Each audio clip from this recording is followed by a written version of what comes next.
Good evening and thank you for staying with Prime Edition. Time now to delve into the world of business. My name is Betty Kiptum. Now we start off with some good news for employees as well as pensioners, where employers delaying disbursement of workers' pension packages will be required to pay monthly interest on the principal amount if the Pensions Amendment Bill 2020 is enacted into law in its current form. Members of the National Assembly say that pension should be paid within 3 months after a worker retires. The National Treasury last year raised the red flag over state-owned entities delaying payment of pension whenever employees retire.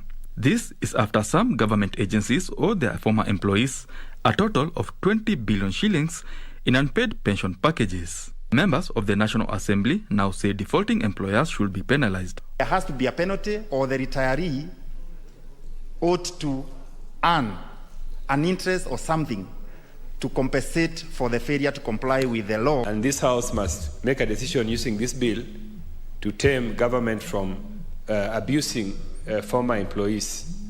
Because you do not serve government, and once you leave government, you start again another job of following up your pension. This is really not right. While debating amendment to the pension law, the MPs also proposed pension packages to be paid within 90 days after an employee retires.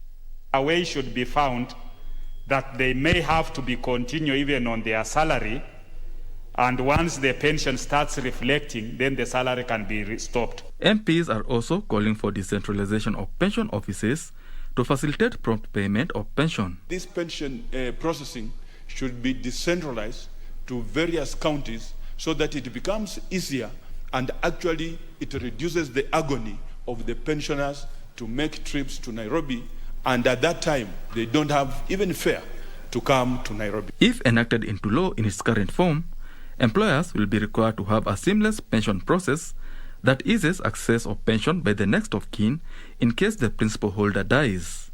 Staying a long time suffering actually aggravates the situation. You find many of them actually get sick, many die, and when they die the situation gets worse because their next of kin cannot actually claim this thing. Many don't even know the process of claiming it. Benson Droba reporting for Prime Edition.